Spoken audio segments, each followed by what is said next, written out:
Bolangers, main bola di pinggir pantai sawarna seperti ini memang selalu mengasihkan. Tapi ini bukan main bola biasa.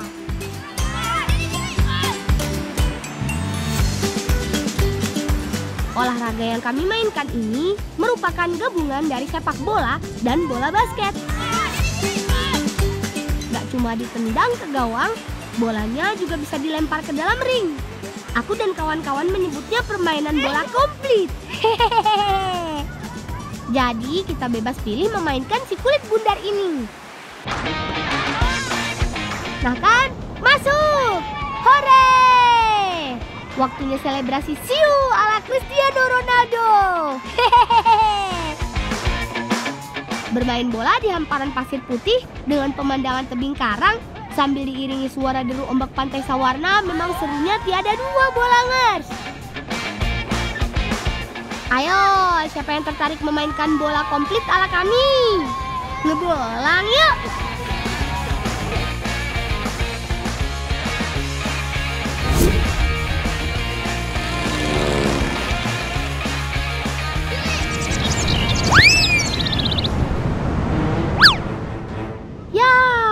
Nendang bolanya kekencengan. Kami semua terlalu bersemangat sih. Hehehe. Wah, Bolangers, ada yang sedang berlatih panjat tebing rupanya. Bolang, ngapain kamu kemari? Enggak, cuma ngeliat doang. Mau nyobain? Emangnya boleh, Mang? Boleh. Asal kamu kuat, nanti Mamang bantuin kalau kamu mau nyoba. Kayaknya sih kuat, Mang. Ayo. Ayo. Ayo Mang Aceh, siapa takut? Hehehe. Bolangers, ini pertama kalinya aku mencoba panjat tebing. Lumayan bikin deg-degan sekaligus penasaran. Hehehe. Sebelum giliranku, aku wajib perhatikan para pemanjat ini beraksi. Teteh hebat banget ya. Tangan dan kakinya begitu lincah mencengkram bebatuan di sela-sela tebing. Mamangnya juga gak kalah jago. Udah kayak Spiderman aja, Bolangers. Nah, kata Mang Aceh, tebing ini namanya Goa Langir. Nah, saatnya giliranku, kawan. Yang jelas, kalau mau menjajal olahraga ekstrim seperti ini, keselamatan jadi hal paling utama. Helm dan tali pengaman wajib terpasang. Dan jangan lupa, wajib didampingi orang yang ahli panjat tebing ya. Tinggi Goa Langir ini sekitar 20 meter lebih. Tapi Teh Lilis memanjatnya tidak sampai puncak, hanya setengahnya saja. Kalau untuk aku yang baru pertama kali mencoba panjat tebing, cukup sampai ketinggian 5 meter saja. Hehehe. Saat memanjat, seluruh berat tubuh ditopang oleh kekuatan otot tangan. Padahal batu yang jadi tumpuan merupakan bebatuan kars yang runcing dan tajam. Sungguh seru dan menantang, Bolangers. Terima kasih banyak ya Mamang dan Teteh sudah kasih kesempatan buatku menjajal olahraga ekstrim ini. Kawan-kawan, ayo kita lanjut bertualang. Ngebolang yuk! Bolangers, dengan garis pantai yang begitu panjang, yakni mencapai 10 km, sawarna memang begitu mempesona. Keindahan pantainya dan tebing-tebing karang yang menjulang selalu membuatku rindu. Oh iya, pantai sawarna ini berjarak 140 km dari Jakarta dan berlokasi di selatan Banten, tepatnya di Kecamatan Bayah, Kabupaten Lebak.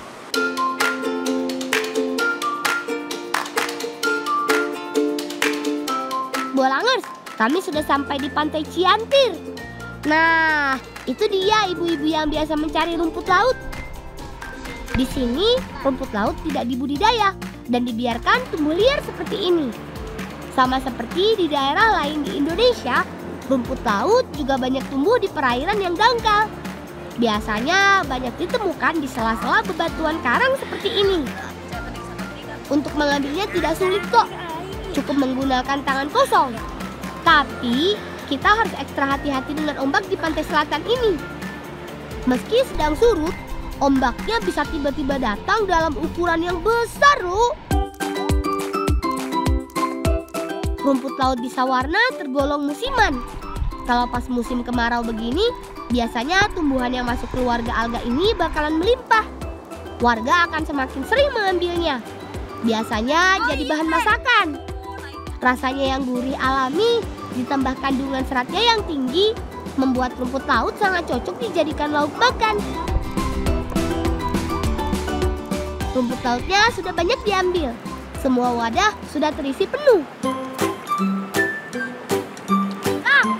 Aku lupa. Disuruh pamanku mau panen ikan. Ya udah, ayo. Tunggu sebentar. Ntar kalau udah panen ikan, jangan lupa mampir ke rumah Teteh ya. Oh, Teh. Wah, panen ikan pasti bakalan seru Bolangers. Hehehe. Ngebolang yuk.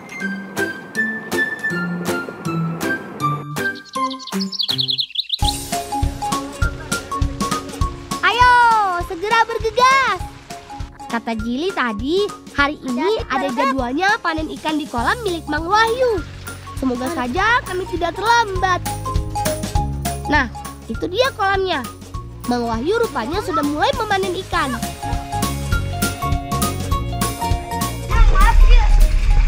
Ayo Kak Dia, ada ge. Arah kencang beres.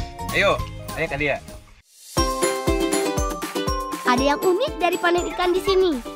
Ambil ikannya pakai serokan yang terbuat dari bambu atau di sini disebut saur. Dalam satu kolam bukan cuma ada ikan nila, ada juga ikan mas dan mujair. Meski terlihat mudah, panen ikan seperti ini lumayan susah loh. Apalagi kalau bukan karena dasar kolam yang penuh lumpur dan licin.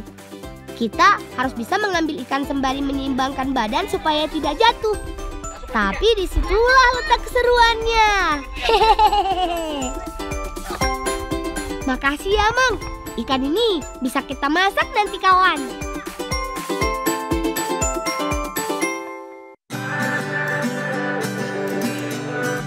Kita masak yang mudah saja ya, biar langsung cepat dimakan. Hehehe. Terong, cabai hijau dan tomat ini berasal dari kebun milik pamannya Arjuna. Sementara ikannya tentu saja pemberian Mang Wahyu tadi. Rencananya ikan nila ini akan kami buat jadi ikan kuah kuning dengan wadah buah nanas.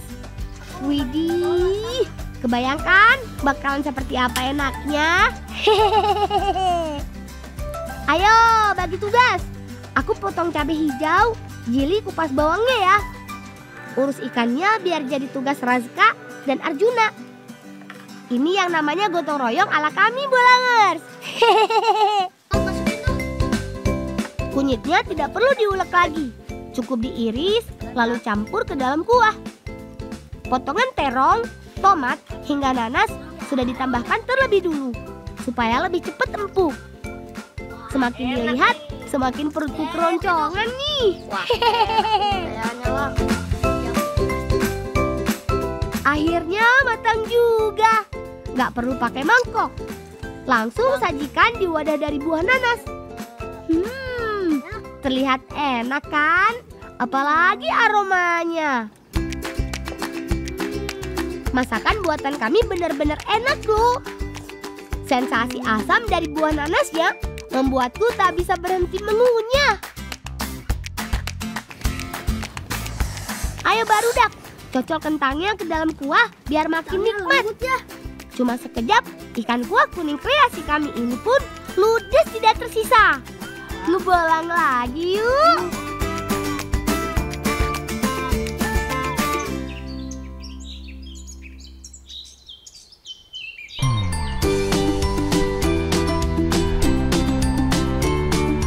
Bolangers, di sungai inilah aku dan kawan-kawan akan berarung jeram. Sama seperti panjat tebing, arung jeram termasuk olahraga ekstrim. Jadi wajib pakai helm dan rompi pelampung.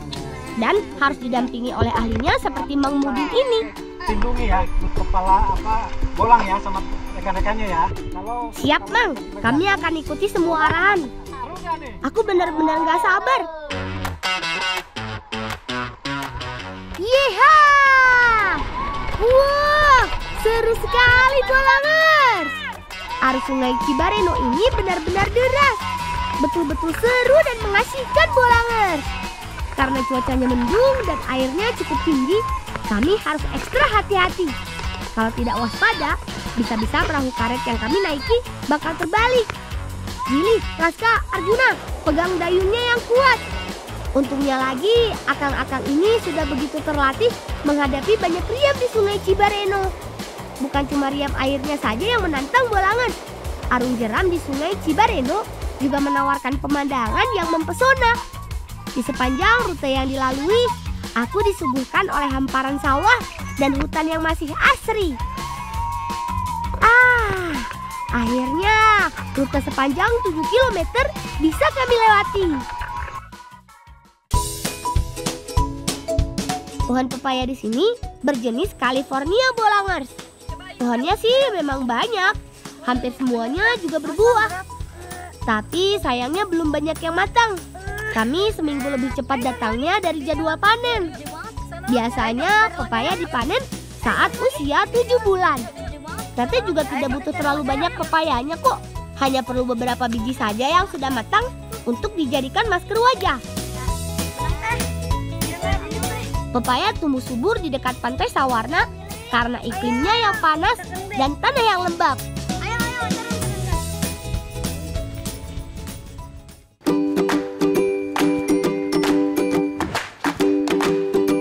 Petualanganku ngebolang di desa Sawarna masih berlanjut, Bolangers. Terus ikuti keseruan kami ya. Teh Silvi mau petik apa lagi tuh? Oh, ternyata terubuk. Yap, tebu telur atau orang Sunda menyebutnya tiwu endok ini memang termasuk jenis tanaman tebu, Bolangers. Disebut tebu telur karena punya bentuk seperti telur ikan. Teksturnya sangat lembut loh. Tebu telur ini bisa dimakan langsung tanpa perlu dimasak loh. Bolangers, aku yakin kalau nanti tiwu endoknya sudah diolah jadi sayur, pasti rasanya bakalan jauh lebih enak.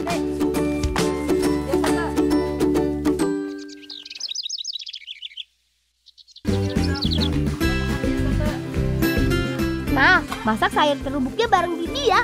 Soalnya Teh Silvinya mau bikin masker. Gili bantu Teh Silvi ya. Rencananya sayur terubuk ini akan dimasak menjadi sayur lodeh.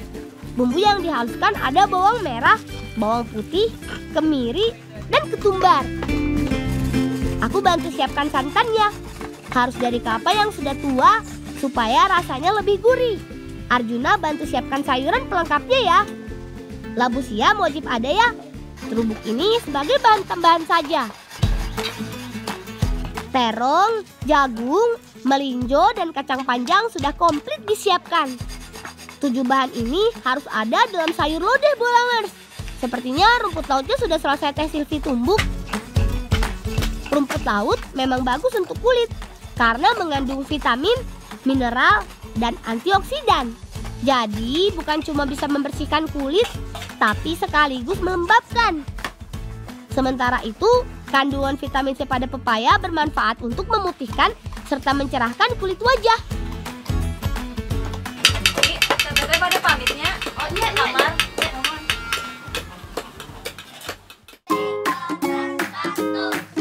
Sekarang tinggal masak semua bahannya. Bagian ini biar Bibi saja yang ambil alih. Aku dan kawan-kawan lebih baik bermain saja sambil menunggu sayurnya matang.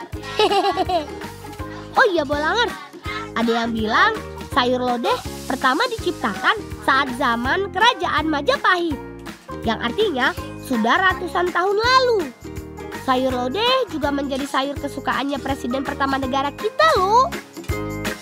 Karena ada tambahan santannya, jangan lupa terus diaduk ya, supaya santannya tidak pecah. Nah, sudah matang deh. Ini dia saat yang paling aku tunggu-tunggu. Waktunya makan.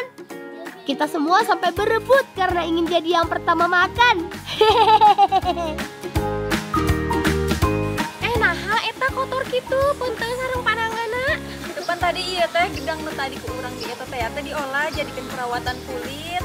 Sok dibersihkan heula atuh da pamali. Nya atuh teh asalkan tungguannya teh. Nya. Teh Silvi rupanya nggak mau ketinggalan juga. Sayur lodeh terubuk sukses bikin kami semua nggak sabar buat makan Bolangers. Enak teh. Bibi, teh kebagian tuh. Ayo iya atos disiukeun.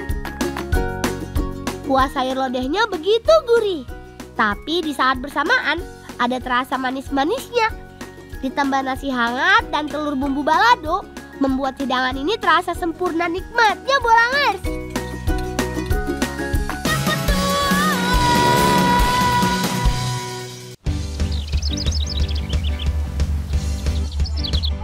Halo Bolangers, Curug Putri ini dikenal dengan sebutan The Little Green Canyon loh.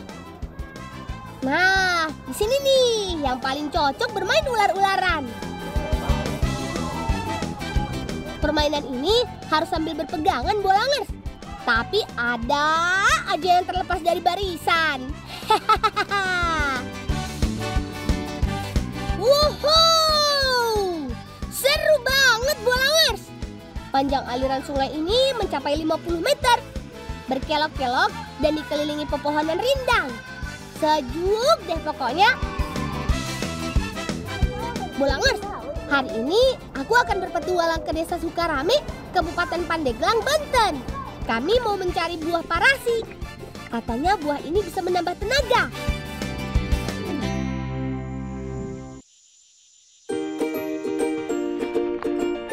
Nah, di hutan tropis seperti inilah buah parasi tumbuh. Kami cari buahnya dulu ya Bolangers. Teh, buahna di mana? Eta di ditu keur kamari mah. Yeuh. Geus geura jangan deui. Yeuh, buahna bolang. Wah, Bolangers, ternyata ini dia nih buah parasi yang kita cari-cari. Adanya di hutan-hutan karena dia tumbuh liar. Buah parasi biasa ditemukan di tempat yang lembab dan dikelilingi pepohonan besar. Mencarinya juga harus jeli karena ukurannya yang sangat kecil dan kerap bersembunyi di balik tangkai daunnya.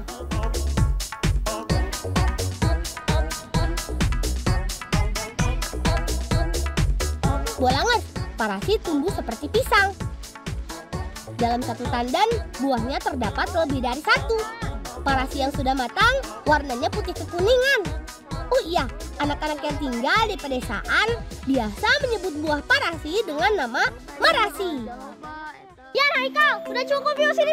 Ayo geus geura mana dia? Sini mana? Oke, buah sudah banyak terkumpul nih Bolangers. Katanya buah ini buah ajaib loh. Kira-kira ajaib seperti apa ya? Oh ya, Siti, ini mau dibuat apa? Nya di dieu nanti nya. Dicampur ke jeung cai kelapa bae. Oh iya, kayaknya masih sedap. Ayo.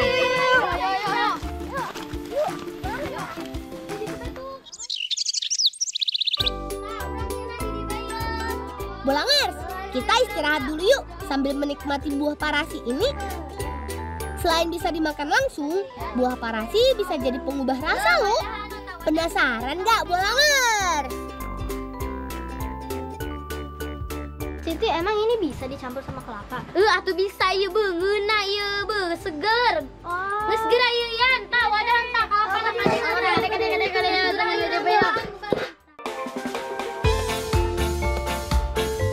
Rian dan Haikal bagiannya membelah kelapanya ya. Ambil air kelapa dan isinya. Supaya lebih berwarna, air kelapa ini juga ditambah buah harendong. Tamun ieu teh buah harendong jeung ngawarnaan, tang teh cik kalapana teh jadi warna kieu tuh. Tapang aya warnaan. Buah ini harus dibuka dulu kulitnya. Buah parasi sudah seperti buah ajaib atau miracle fruit. Karena di dalamnya mengandung kurkulin, yaitu satu-satunya kandungan protein yang rasanya manis. Makanya parasi kalau dicampurkan pada minuman atau makanan dengan rasa pedas, asin atau asam akan tetap terasa manis di mulut. Ajaib kan? Langsung campurin aja Bolangers ke air kelapanya. Tuh kan, warnanya jadi keunguan. Sudah seperti minuman rasa taro ya Bolangers. Pasti seger nih. Aduk terus. Siti, ini udah kan? Nges maju nges gerak. Cokot badannya tuh. Oh, seger ini po. Geraan cokot badannya. Langsung kita minum yuk. Banget, ini kelapanya udah siap diminum nih. Tuh, lihat tuh warnanya. Parasinya juga udah kita masukin. Yuk kita cobain yuk. Cobain. Seger banget banget, manis lagi. Tuh kan bener, seger banget Bolangers. Manisnya terasa sampai ke kerongkongan. Haus hilang, tenaga kami pun kembali terisi.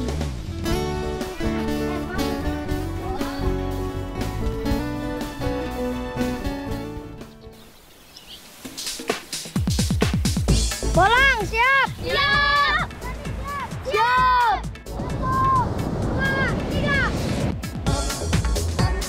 Tarik terus, tarik. Seru banget Bolangers. Permainan tarik tambang dilakukan oleh dua tim yang saling berhadapan. Masing-masing tim akan saling menarik tambang untuk mengalahkan lawan. Di bagian tengah tali terdapat tanda pembatas antara tiap kelompok. Permainan ini masih sering dimainkan di sini Bolangers. Selain seru, permainan ini juga dapat melatih kerja sama kita.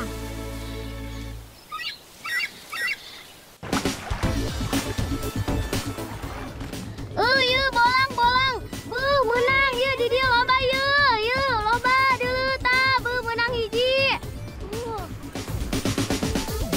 Nih dapat nih. Ya. Bolangers, ini dia nih akai atau kepiting kecil. Dia biasanya dijadiin umpan. Nih, cari lagi. Yuk. Kawan-kawanku sudah terbiasa mencari akai. Jadi wajar saja tangkapan mereka lebih cepat dan lebih banyak daripada tangkapanku. Bolang, ayo angkat itu. Ayo. Meski masih terbilang banyak, mengambil akai secukupnya saja ya Bolangers. Agar mereka juga bisa berkembang biak. Sudah terkumpul nih akainya. Langsung kita bawa ke Teteh dan Bibi ya.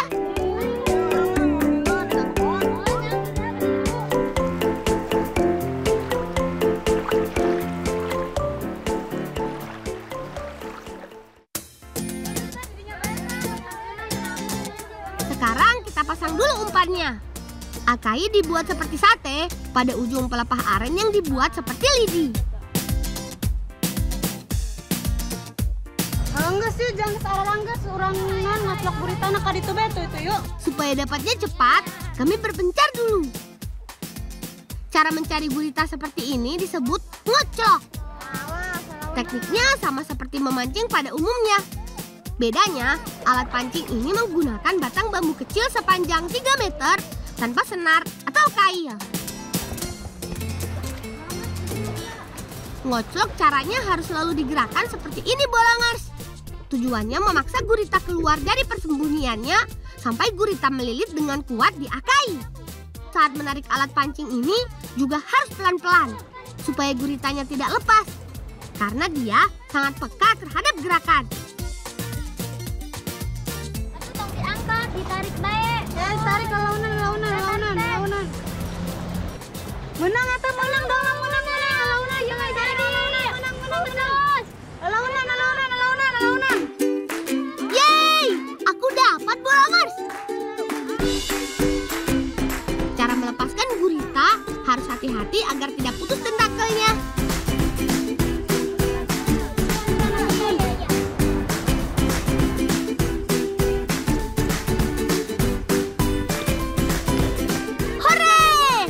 Juga dapat Bolangers. Gurita merupakan binatang moluska yang hidup di laut. Tubuhnya berwarna coklat. Tapi mereka memiliki kemampuan untuk mengubah warna untuk mengelabui musuhnya. Ukuran gurita yang didapatkan dengan cara ngoclok biasanya ukurannya kecil. Tapi kalau lagi beruntung, gurita bisa dapat banyak. Namanya juga mencari peruntungan di alam.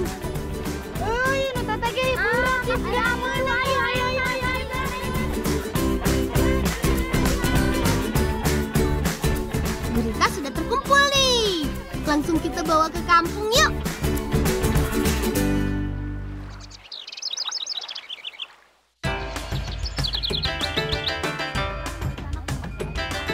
Bolangers, di desa Sukarame mau ada tradisi syukuran bumi.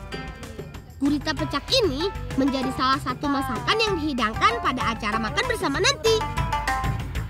Guritanya dikasih perasan jeruk dulu, sambil diaduk supaya rata ke seluruh bagiannya. Terus cekap.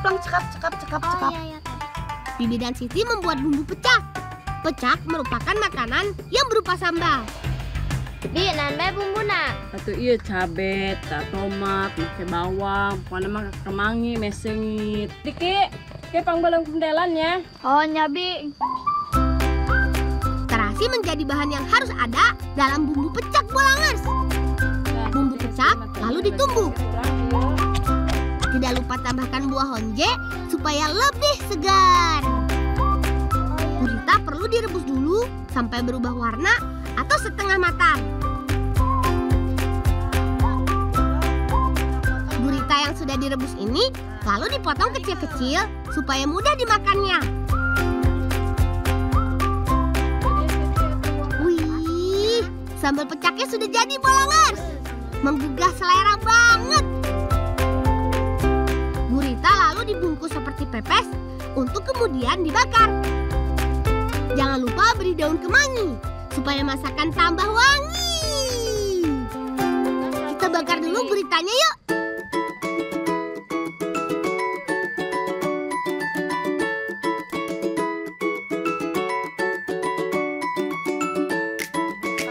Cobain sedikit boleh dong.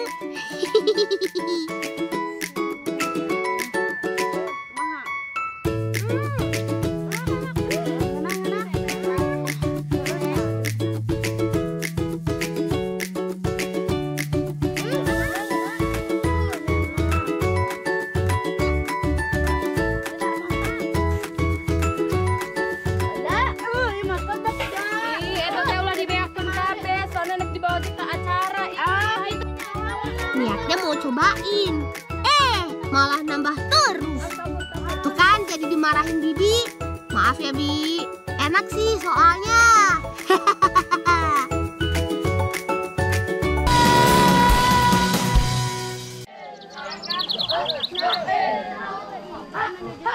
Bolangers, ini dia tradisi syukuran bumi yang ada di desa Sukarame. Nah, ini kita lagi beriringan menuju satu tempat untuk berdoa bersama. Ayo, Siti. Yuk. Syukuran bumi adalah ungkapan rasa syukur atas hasil bumi yang didapat. Tradisi ini dilakukan setahun sekali. Makanya masyarakat begitu antusias mengikutinya. Mereka turut serta dengan membawa tumpeng dan aneka macam kue. Di barisan iring-iringan terdapat kesenian zikir sama Bolangers, yaitu kesenian rakyat dengan media gerak tarian dan lagu berupa syair khusus untuk mengagungkan asma Allah dan pujian kepada Nabi Muhammad. Kesenian ini sangat dilestarikan di desa Sukarame ini Bolangers. Sesampainya di kebun, kami melakukan doa bersama yang dipimpin pemuka agama. Tujuannya agar hasil bumi ke depannya akan terus melimpah dan bermanfaat bagi masyarakat di sini. Kenapa di kebun? Karena syukuran bumi biasa dilakukan di alam terbuka. Selain itu tempatnya luas. Jadi bisa didatangi oleh orang banyak Bolangers. Berdoa selesai. Syukuran bumi ditutup dengan makan bersama Bolangers. Semua makanan yang dibawa dibagikan ke masyarakat. Tradisi ini juga menjadi wujud saling berbagi rezeki. Di sini terasa sekali suasana kekompakan serta kekeluargaannya Bolangers. Aku jadi ingin kesini lagi.